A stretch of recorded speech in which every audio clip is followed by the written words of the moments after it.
What's going on? And welcome to the Bros Talking Soccer podcast, a podcast where three brothers generally talk about what's happening in American and European soccer. It is the final of the 2019 World Cup. Today is Sunday, July 7th, and that is what we are talking about. My name is Dave Knittel. I am here with our friend Matt Lefler and his daughter Izzy to recap the final. How you guys doing today? Well, doing well. I'm doing fantastic, Dave. Thanks for asking. How you doing, man? I am good, obviously buzzing after that U.S. victory, and so excited for, to talk about it. And the rest of the day, we got soccer on all day. My Philadelphia Union got their game rescheduled for today, so I'll watch that. I'll watch the men tonight, but we are talking about this game today. I know we mentioned Izzy in the past, but she is going into college. She's a soccer player, and so we're very excited to have her on. Anything else we want to add about Izzy, Matt? Okay, so I'm going to go like totally dad boasting time here, which is love it. Cringe a little bit. Okay, so let's see the history on Izzy. She's been playing soccer since she was 4 years old. She's currently 17. She drives a 1997 Pontiac Firebird, which is an absolutely hysterical vehicle. She's going to go play Division I soccer. She did get an offer from Oregon State to play in the Pac-12. That coach then got fired. The new coach said, hey, we need attackers instead of defenders. So now we're looking for a new home. There's lots of stuff on the horizon. Things are going really well. But it's pretty cool. It's kind of amazing to be a soccer dad like this, because I was like, why the hell should I care about soccer before like 2012? And now this is my favorite sport. I can't live without it. Like, I can't live anywhere where there's not live professional soccer happening. That's just kind of a thing for me going forward for the rest of whatever life I have. Anything on you now? Center back, right? Yeah, I play center back. All right, very cool. Yeah. All right. Yeah, we're excited to have you on, and we're excited to talk about this game. Real quick, we're a part of the Stadium Scene Network. Go to stadiumscene.tv for all kinds of sports content. They have tons of soccer content on there, but lots of other sports. We're also a part of the Big Heads Media Network. Go to bigheadsmedia.com for tons of podcasts. They have over 50 different podcasts about all kinds of things: crime, history, education, sports, and more. So go check all of that out on Big Heads Media. And we had a question from Jeff before we get into the actual match. And as usual, I am super prepared. So I'm going to talk slowly as I get up the asked question. Okay. Explain Jeff. Oh, wait. You have it? You ready? I do. Yes, okay, I do have it. Explain Jeff to Izzy then. Okay. Okay. All right. So Jeff has been with us throughout the World Cup, has been sending in questions, so we always appreciate that. So as today is the end of Dave, Matt, and Jeff, from what you have gathered of the other two, what one word would you describe Jeff and myself, Matt? Well, Jeff is clearly going to be Fedge, because Fedge is Jeff spelled back, or Jeff pronounced backwards. I would say Jeff, my single word is dedicated, but there's a lot of other cool stuff that I could say about him. In terms of how I feel about Jeff, grateful. Oh, very nice. I like it. There's a little extra content for you there. All right, very cool. Any word for me?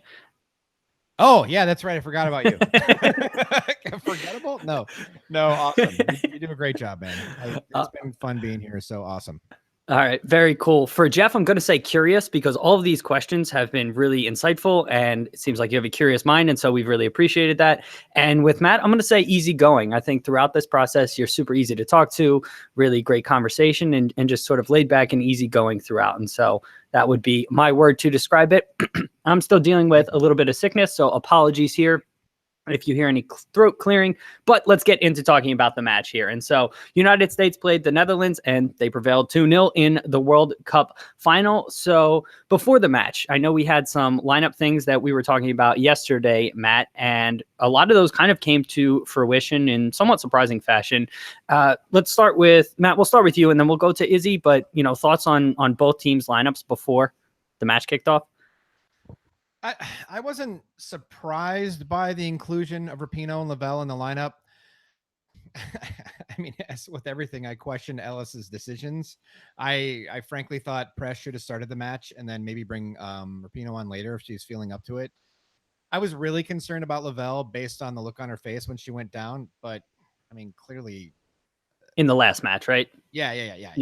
Thanks.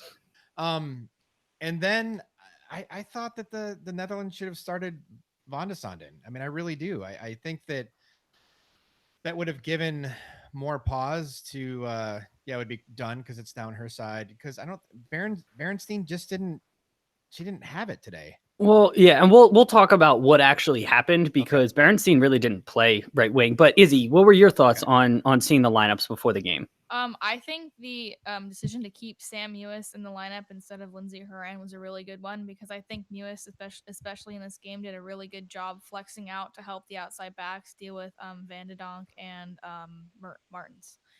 Good call. Yeah. Yeah, that was excellent. She was also really physical. I thought she looked a little bit shaky early on, Mewis, but as that game wore on, she started to really gain confidence. And she had a couple moments where I think it was Vanderdonk was like dancing on the ball, and Mewis just like stepped in and just like bodied her right off. And so that was really cool to see.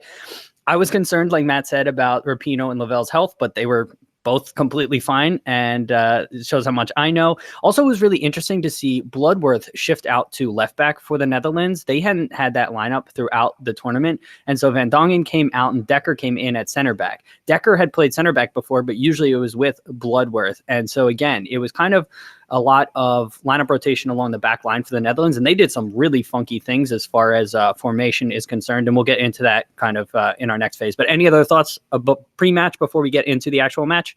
No, sir. All right, so match kicks off, and I thought the Netherlands was very physical. Like clearly they had been instructed to play that way. Were you guys seeing the same thing? Yes. Oh, yes. definitely. Yeah. Any thoughts on that, Izzy? I think I think the Spitza yellow card early on really changed the way that I think that she was gonna play because I know in previous games she had been really physical and she was the one to kind of like, you know, commit the professional foul if need be. But I think they had to shift around other players to be able to take on that role because of that yellow card. And I think that actually really changed the face of the game and allowed Rose Lavelle to have more space. Yeah, excellent analysis there. And I thought, actually, I was surprised to see Miedema was being very physical. A couple of kickouts. I noticed one specifically on Ertz early in the match, and just throughout, you could see the intensity in her. And I hadn't noticed that from her game previously. So, yeah, just the Netherlands was being very physical. I think it was Dekker took out Morgan within the first like 3 minutes, pretty blatantly. And I thought the ref was letting a little bit too much go. But right before Spitza gets the yellow card, you could see the ref. I think Spitza had an incident. I think it may have been with Lavelle. It was someone on the near side of the pitch, and the ref didn't call a foul. I think the U.S. maintained the ball, and then the ref has a word with Spitza, and then within a minute, she does that foul on Lavelle, where she actually picks up the yellow card. And again, I think that did sort of alter her game. So that was really, really good call by you. As far as the team's shape, and this is where things got really interesting. So the U.S. was in pretty much a 4-3-3. That wasn't super interesting, but what the Netherlands was doing was really odd, just based on the way that they had played coming into this tournament. So they were defending in kind of a 4-4-1-1 shape. And Miedema was not playing center forward. She was almost playing center attacking midfielder. Berenstein was the center forward. And then they shifted Van de Donk out to the right midfield / right wing. And again, we had seen Van de Donk in a couple instances shift out to the wing, but I had never seen Miedema drop into midfield in order to have that happen. We saw Van de Donk go out to the flank when Martins came out injured in the last tournament, or the last match, excuse me. And so that was a really interesting lineup decision. And I think it really threw the U.S. off, especially throughout the first half. Matt, what were your thoughts on just that kind of formation and what it did for the U.S.? Well, I thought it actually gave an interesting wrinkle because Miedema is really good on the ball, like surprisingly deceptive on the ball. And she's actually a really good passer too. And she seems to have pretty good field vision. And then they were trying to overload that side with Van de Donk. And I thought like kind of everything was going over to that side. The United States, once they figured out what was going on, I felt like they did a really good job of shutting it down. And I think Berenstein was put up top because she's fast. And she was there to kind of like stretch the U.S. defense. And, she almost did that one time where Nair made that kind of, that clear when Berenstein got, we'll talk about it later, I'm sure. But yeah, so that's what I thought, how I thought it affected the United States. You? Motorcycle. No, well, I think it really affected the way the U.S. play out of the back, especially in the second half. So I think, like obviously on defense, when they spread out into the four midfield, I think that was hard for the U.S. because it forced them to play quicker, and especially in the first half, you saw a lot of possession around the back four, and maybe Juilliard's in there too. But it's like it was hard for them to break pressure unless it was Abby Dahlkemper or one of the back four playing the long ball quickly. And so I think that was an interesting look for the U.S. because it forced them to do something they weren't like used to doing. Yeah, and the other thing that we saw was U.S. started to be demonstrably frustrated throughout the first half. There was a lot of communication, a lot of hand motions, and again, I think that this was all stemming from the fact that Netherlands was in a shape and had the personnel shifted around where the U.S. was not expecting it to be that way. And, Matt, you touched on the one where Berenstein had the through ball. Nair comes out right at the end of the half. We had Berenstein in again, and Dahlkemper commits the foul and picks up the yellow card. And that was another instance where Berenstein's pace really troubled the U.S. And I don't think the Netherlands used that enough. I think that they could have gone to that because those are really the only two instances that I can really recall where it was effective. Berenstein, I don't think is great with like back hold up play the way Miedema is. And so if she's going to be up there at center forward, I thought that they could have done a better job of trying to make those creative runs in behind and get those through balls in there. Netherlands physical, just going through my notes here. Yeah, Dutch were in a 4-3-3 shape attacking wise. And the other thing that the Dutch were doing in previous games, I noted that they weren't doing a good job of keeping width in their attacking shape. Today, they were very wide. Yeah, what's that, Matt? Sorry about that. Yeah, interrupt there. That's a good point. I just wanted to make sure because they definitely were. Yeah, absolutely. And obviously when you're pulled wide, it pulls the defense wider and it theoretically gives you more space into play through. And there were a couple of times where the Netherlands was able to break the US's pressure, but I thought the US still did a good job of recovering and or just smothering out opportunities for the Netherlands very quickly. And specifically those midfield three did a good job, Ertz and Mewis specifically on the defensive side of just snuffing out the Dutch chances. Any thoughts on that, guys? No, I think you hit it on the head. Yeah. All right. All right. There we go. 28th minute. This is kind of the first chance of the game or first big chance of the game. There's a low corner in from the U.S., and that was something that they had been doing throughout the match. The first 4 or 5 corners were all hit low into the near post. And on this one, the ball eventually pops up and deflects to Julie Ertz, and she hits kind of the fadeaway volley the same way that Carly Lloyd did in that earlier in the tournament. It's a really good hit, but it's ultimately kind of right at Van Veenendaal. She does well to parry it and kind of get it out of danger. And this is kind of a theme for the U.S. of shooting the ball right at Van Veenendaal. Any thoughts on this play specifically, Izzy? No, I mean, I think the Julie Ertz kind of like making that near post run has been a theme, obviously, for the U.S. as she's really dangerous. She scored a lot there. But I think, she does a good job. The Netherlands doesn't clear very well. And then the deflection just comes out to her again. And I mean, she's really off balance. I was surprised she got that good of a hit off of it. Yeah, it was impressive. Matt, thoughts on this? I was sitting there like screaming silently on the couch going, how did that not go in? Come on, come on, come on. In the end, when you got to see it from the camera behind the goalkeeper, it really wasn't that difficult of a save. She was right there. She was perfectly positioned, just kind of like how she has been the entire tournament. I'm really glad that she won the Golden Gloves, by the way. I'm just going to shout that out now because she has by far been the best keeper in the tournament, I think, from what we've seen, or at least one of the top 2 or 3. You're going to I think so. No, go ahead. So I think Lindahl had a decent shout to be up there as well. And some of the Bardsley did as well. Bardsley was okay for me. Okay. I was thinking more like Sinclair or Endler, not Sinclair. I don't know where that came from. Endler. I forgot about Endler. Yeah, but the fact that she went out in the group stage, I don't think you can realistically give it to her. So I'm okay with Van Veenendaal getting the Gold Glove, or I would have been okay with, I just said it, and now her name is Lindahl. That's Lindahl. Yeah. But sorry, Matt, to interrupt you there. Anything else you were going to say on that? No. All right, 37th minute. Again, the U.S. has another good chance, and this is actually 2 chances back to back. And so there's a cross by Rapinoe after, again, the Netherlands fails to clear a corner, and that was kind of a theme throughout the first half where the Netherlands was not clearing the corners. And so eventually it gets worked to the far side of the pitch, and Rapinoe serves in a lovely ball with her left foot. Mewis makes a great darting run and gets a header to it, and Van Veenendaal she's in great position, but she doesn't know too much about this save, and she just gets in the way and kind of, I think it deflects off her side, and the ball just stays in and around that box. Again, Netherlands can't clear. It gets worked wide to Rapinoe yet again. And then she serves in a low cross this time. Morgan gets a touch to it, and Van Veenendaal gets a kick save to it. And then I thought she hit it off her hand, but it actually comes off the post, and she's rather fortunate to collect this. But these are two back-to-back chances for the U.S. And again, kind of chances hit right at Van Veenendaal, who still does well to save it. But, it's still 0-0 at this point. Any thoughts from this sequence, Izzy? No, I think just Van Veenendaal has done a really good job throughout the tournament of just making herself big. Like she's a big woman, and she really uses that to her advantage. Coming out, making herself big, and it's it's tough. It's imposing when you have somebody that large coming at you. I mean. Yeah, absolutely. And I think it definitely impacted the U.S. even throughout the game. I mean, there's a chance for Crystal Dunn late on, and she hits it right at Van Veenendaal. And that's a really good point where she uses her size to her advantage. And that's what you want people to do. Matt, any thoughts from this sequence? No, not really. All right.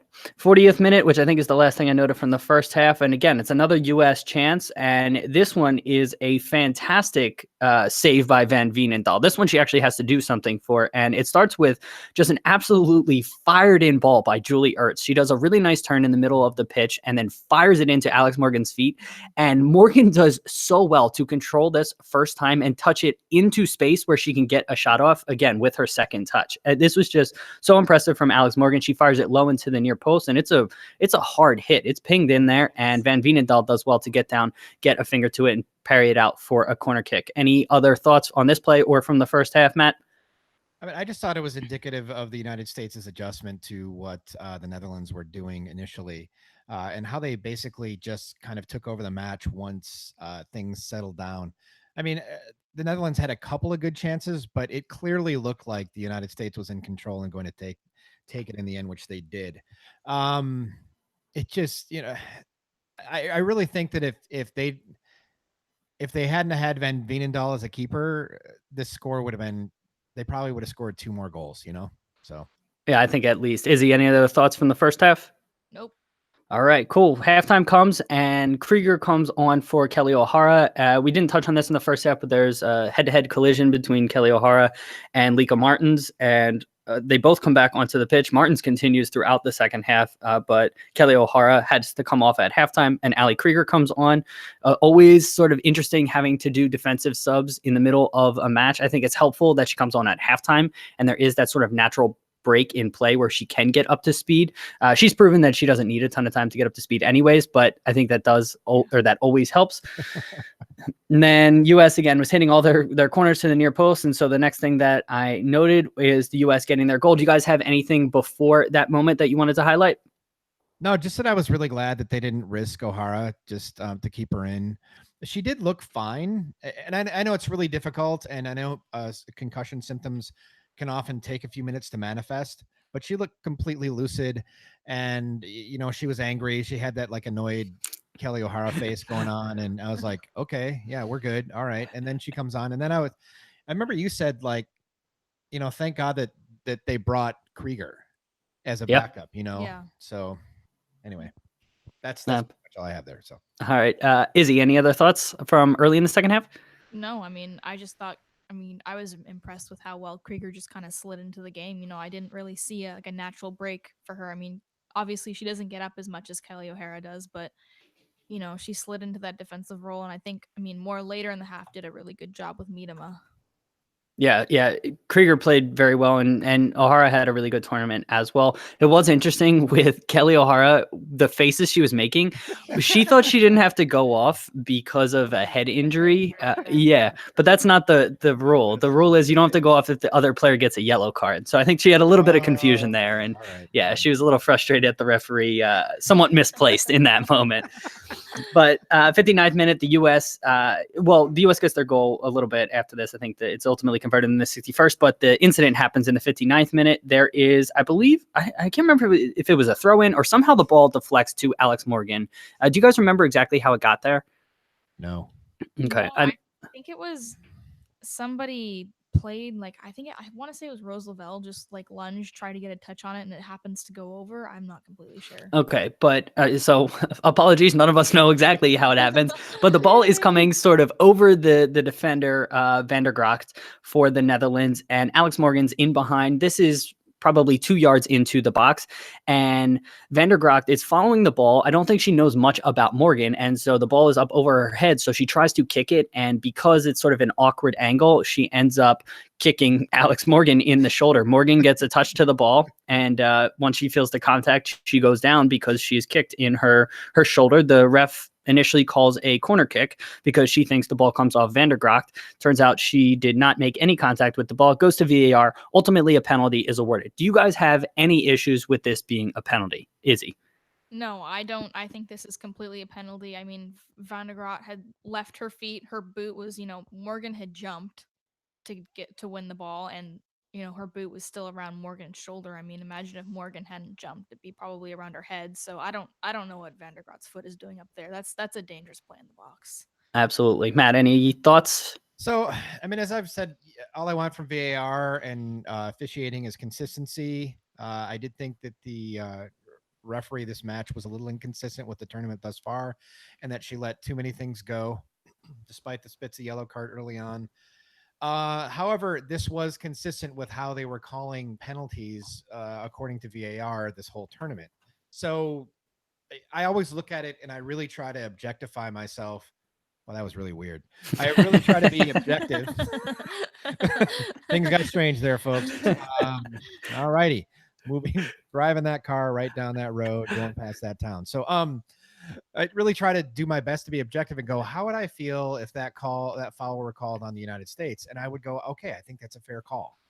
And I'm in agreement. yeah, so it was a good call eventually, from VAR. It was used for what it was designed for. And yeah, Rapinoe steps up.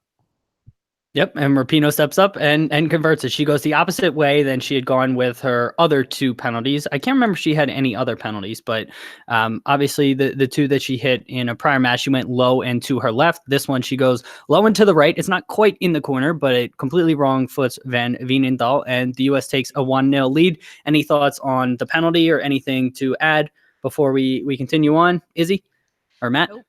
Okay. No, Matt, I mean, I was like... a little sad that Morgan didn't score a goal. I honestly wanted Morgan to be the Golden Boot winner. And it's one of those things where it always kind of bothers me that somebody wins a Golden Boot based on like a ton of penalties. I mean, but penalties are a thing. They're a mental game. You have to finish them, and if you don't, then it doesn't count. And I realize that you're set up more to score. And Rapinoe, that woman has ice in her veins when she's up there because she's just class. She just doesn't look bothered. But I thought she did look a little nervous before this one. And she is lucky that Van Veenendaal went the opposite way. Yes, I would agree with that. And for anyone who can hear a hair dryer, my wife is getting ready to go. So apologies if anybody can hear that. So the game really started to open up after the U.S. gets their goal. The Netherlands started to really push forward and came out of their defensive shape, which up until that point had been relatively low block and had been very organized. They really started to open up and the game started to flow back and forth. I thought that the Dutch, though they didn't have very many clear-cut scoring chances, they definitely had more possession and more sort of half chances after the U.S. goal. And the game, like I said, started to open up.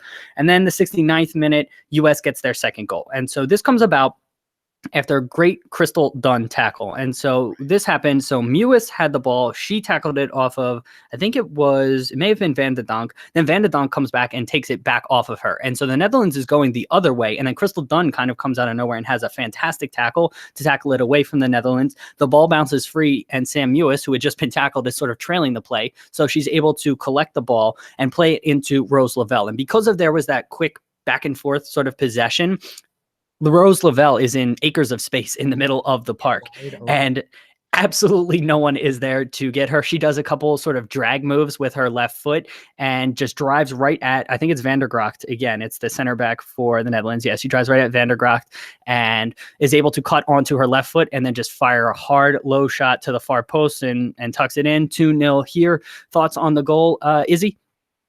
No, I mean, I think this is a nightmarish position to be in as a center back. I mean, personally, when you have that attacking center midfielder driving at you, you're like, oh, when do I got to step? Who do I got to hold? You're worrying about your players around you, trying to keep your line steady.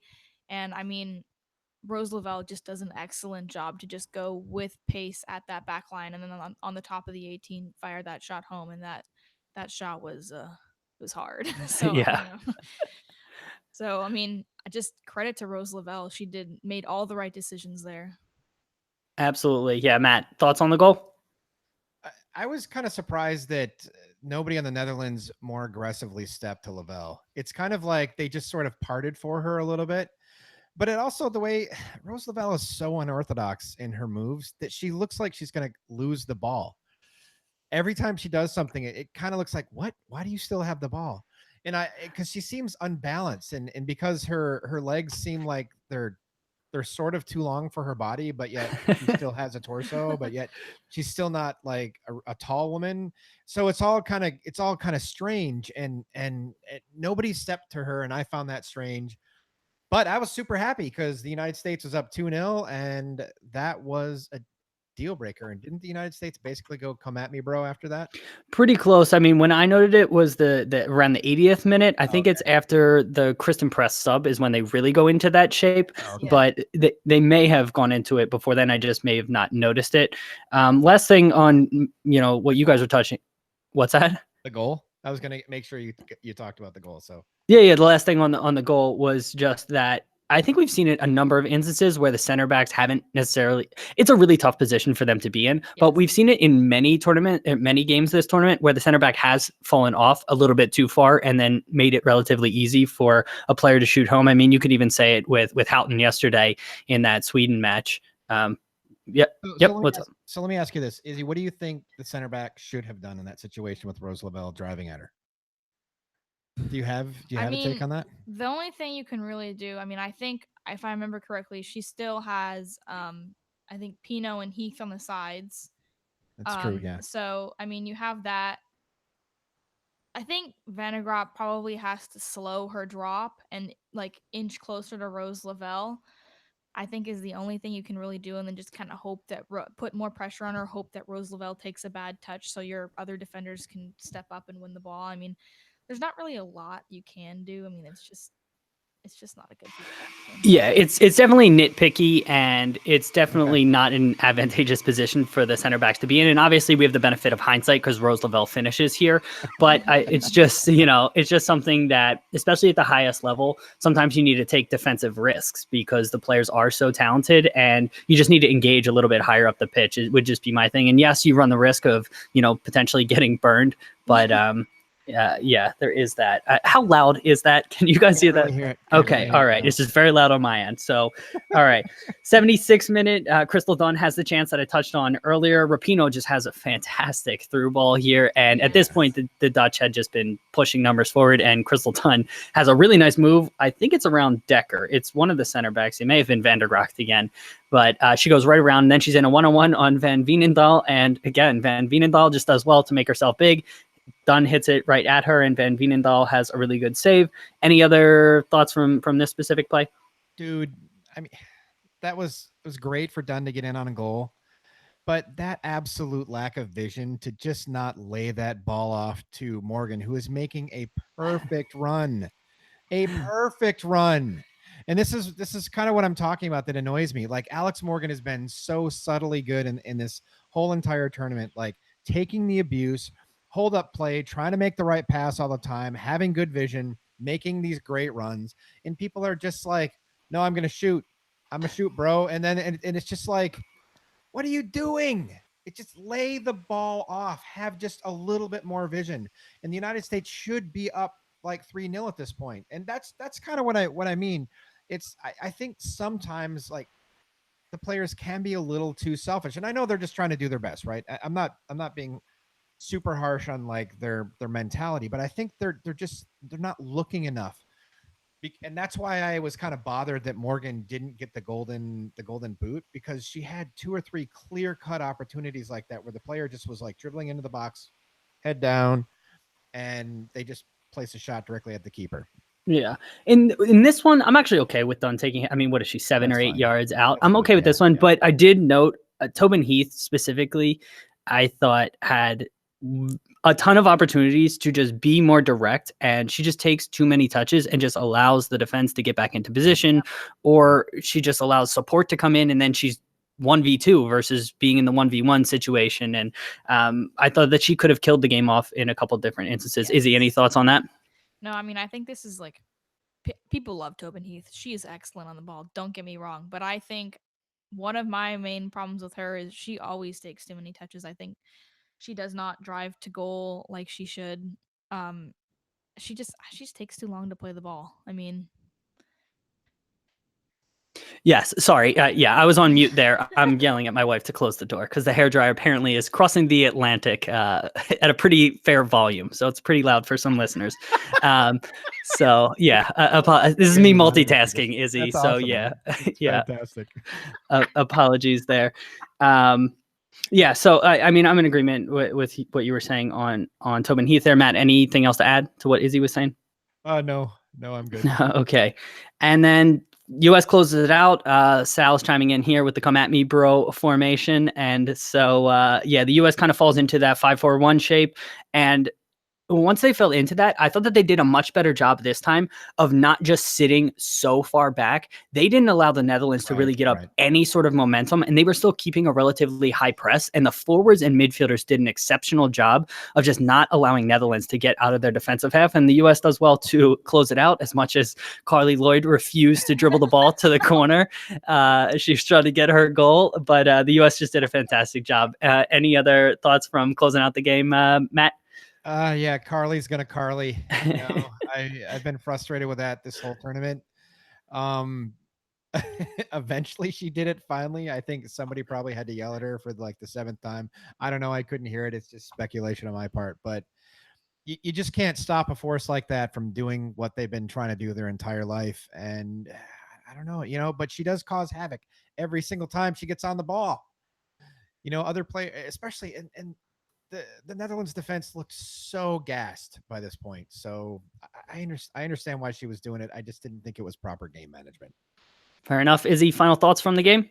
no, I mean, I think the 5-4-1 shape they kind of drop into also allowed the nearsighted outside back to really step up and put pressure on the wings. I mean, I especially saw Ali Krieger do this a lot, where she would just start to pick off that pass, and it was easy because she could really be aggressive in picking off that pass because she had 4 other people in behind her that could cover for her, and so I think she does just a really good job of stepping in to play that ball and then. Denied on the fist bump. Yeah, so anyone just listening to the podcast, we are also on YouTube, so we got some fun sort of father-daughter dynamics happening in the video. But yeah, overall, the U.S. does well. Again, I thought that they were the stronger side. The Netherlands came out in a really good shape and did some things interesting tactically in the first half and really frustrated the U.S., but the U.S. was still the stronger side. They controlled the game throughout and, got their goals. And once that happened, the U.S. really started to exert their influence on the match. And overall, just a fantastic performance. Well done. Second country ever to win back-to-back World Cup titles. Germany was the first in 2003 and 2007, and first country to make 3 consecutive World Cup finals. So massive congratulations to the U.S. Any other thoughts to add, Matt? The crazy thing is now we are, all citizens, not everybody who's listening, but like us 3 who are discussing right now.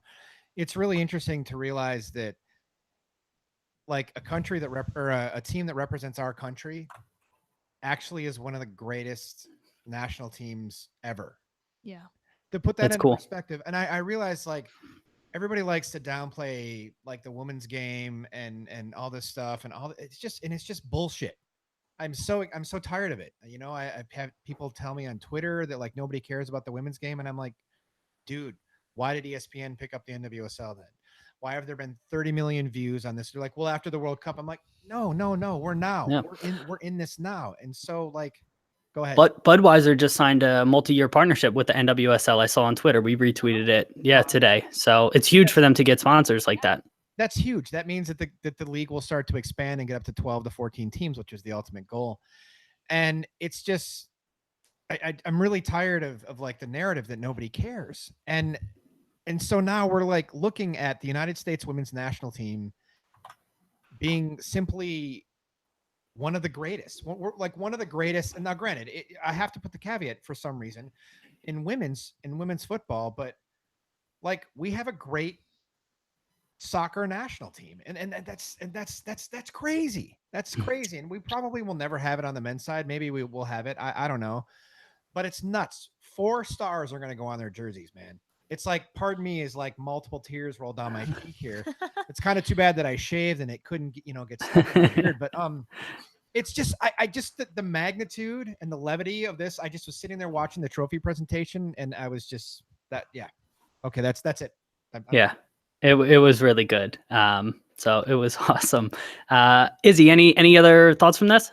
No, I mean, I think, if we're going to touch on what's happened outside of the World Cup, I think just the U.S. women's national team in general of like, expanding, the women's game, obviously, but also what they've done, outside of soccer, empowering, women and I think boys too. I mean, they can all look up to these women and say, hey, these are good role models that we should follow. Like, these are women who've really, taken their fame, if you will, and then put it to good use. I mean, they're always advocating for ideals that I support. So I mean, I just think it's been really inspirational to see this team go all the way, and but also realize you know what just I feel like good women they are too. Like, it's just nice. It's nice to see that. Absolutely, yes. Very well said there. Before we do our save of the day, moment of the day, and goal of the day, we had a question from Jeff for you, Izzy. So he wanted to know who your favorite U.S. player is and favorite player from another country. Okay, I'm gonna go other country first, and I may be a little bit biased in this, but Rachel Corsie. I trained with her for multiple years. She's the Scottish women's national team captain. I still talk to her even though she plays for Utah now. Um, I love her. She's great. She helped me so much with my game, and I mean, I would not be the player I am now without her. So, I mean, I'm always gonna be like, "Ooh, go Rachel!" So That's so cool. Very cool. so that's that. Gosh, the U.S. I don't know. I would probably say, oh my god, Is it still Becky Sauerbrunn? I know she no, was. it's No, not. it's not. Okay. It's not. No. I mean, okay, actually, I would probably go a tie between Megan Rapinoe and Becky Sauerbrunn. I really like. I mean, I know Megan Rapinoe is a lot of people's favorites, but like, I really like her spunk on the field. I like the way she kind of just like doesn't give a crap and just like goes out there and she's like, I'm gonna do what I'm gonna do, and she's a lot of moxie and a lot of confidence, and I really, really, really look up to that and think that that's awesome that she has that. And then Becky Sauerbrunn, I think, is probably one of the most humble people that on the U.S. Women's National Team, and she's just good. Like, she's just solid. I Absolutely. always like watching her play. Very cool. Awesome. So let's do our Matt. What was your save of the day? It was one of the Van Veenendaal kick saves. Did she only make one, or did she make two? I only recall one, or at least I only noted the one on Morgan's cross. Yeah. That's the one. That reaction kick save I thought was fantastic. All right, cool. Izzy, what was your save of the day? I was gonna go with that one too. I mean, that is like, it's cool. That was insane. That save. That's cute. Father-daughter sort of synergy there. The only time we'll ever agree on. I'll go with the 40th minute save. So that was on the ball where Morgan does really well to collect it and then fire it in to the near post, and Van Veenendaal has to go down full extension save and get a tip to it. Goal of the day, was it the penalty or was it the Lavelle goal for you, Izzy? I'm going Lavelle. I mean, I think she does everything right. I mean, credit to Pino for not taking and getting in her head and blowing it. But I mean, I think Rose Lavelle just driving that was just such a beautiful goal. You next, Dave. Well, yes. I mean, that's mine as well. So I love center midfielders. And so anytime they get a goal, I'm going to be partial to that. And then on top of it, I mean, it was just so well done for her to drive at the defender, make the defender commit, and then go a direction and then fire it home. Mm-hmm. Just very well executed by Lavelle. Matt? I'm actually going to go with the penalty. The reason being is because it changed the flow of the game. The Netherlands had to line up differently and set up differently, and then they had to come at the United States more. It opened up the game, I thought, a bit more. It became, I mean, the game was actually pretty exciting, I thought, considering how both teams were lined up tactically. But things definitely did get a bit more open after Rapinoe put that into the back of the net. So that's the game changer. Absolutely. Good call there. What was your moment of the day, Izzy? I was not prepared for this. Can you come back to me? Of course. Matt, what was your moment of the day? No, that's fantastic. No, we have these moments. That's what the point is. Let's see. Just the win. The United States win. It's because it's just such domination, such dedication, such mental fortitude, everything about it. Yeah. You ready, or you want me to go? I can I have two? Yeah, you can have as many as you would like. Okay, so I'm gonna go with one is Van Veenendaal picks Van de Graatt up after I think Carly Lloyd drives at her, and I think like just that show of like team like sports mentality is just like really cool. And also like I mean Van de Graatt is just she's so tired at this point, and it's pretty obvious that she's really tired. But I think that the fact that she just keeps going and keeps plowing on is really cool. And then my second one is I think right before the whistle blows, they cut to the bench and Megan Rapinoe's crying and hugging her mom, and I just thought that was so cute. And it was just like it was really interesting because like you don't really like see. I mean, you see it after the game, but like during the game, like you don't like a lot of times you don't really like see that with like I feel like parents. It's usually with like significant others. So I mean, I thought that was cool that that little touch of intimacy. Yeah, that is really cool. My moment was going to be right after Rapinoe scores the goal and sort of changes the complexion of the game. She's in the corner. She does her sort of iconic celebration now. And then Morgan jumps on her back. And it's just the two of them who have been under so much scrutiny and them just like celebrating together. And then right after that, the whole team comes together, like the bench comes down. And so just that celebration was really cool to see. So that was my moment of the day. Guys, anything else to add before we close out here? No, sir. All right, cool. Well, thank you so much for being here. Congratulations again to the U.S. Women's National Team World Cup victors. Thank you, everybody who has joined us live on YouTube throughout this. Sal, Jeff, thank you for the comments here, and everybody else watching. Thank you so much. Thank you for the people who have listened to the podcast, and we always appreciate that. If you would like to leave us a review, that would be awesome. We would greatly appreciate it. 5 stars on iTunes would help us out a ton. You can find us on Twitter at BT Soccer Pod. Matt, what's your Twitter handle? At Northwood Guitar. Okay, Izzy, do you want to give your Twitter handle or? I don't know it. Okay, that's fine. Okay, if you want to get in contact with us, our email is bros.talking.soccer@gmail.com. Check out our website, brostalkingsoccer.com. You can read about ourselves, check out past episodes, support the show. We're going to have t-shirts for sale soon. We have sweatshirts and long sleeve tees for sale on there. Thank you again. We'll be back to our normal podcasting schedule after this week. So we're going to take a week off, and then I'll be back with my brothers next weekend, and then we'll have interviews starting up again. Matt, thank you so much for being here and talking with me throughout this tournament. Thanks, Dave. I'm going to miss you, dude. All right. I will miss you too. Thank you. Izzy, thank you so much for joining us. Hopefully we'll get you back at some point in the future, and best of luck in college with the playing career and college search. Thank you so much. All right, cool. Everybody, thank you again so much, and have a great rest of your day. Go enjoy it, and we'll talk to you soon. See you, everybody. Bye.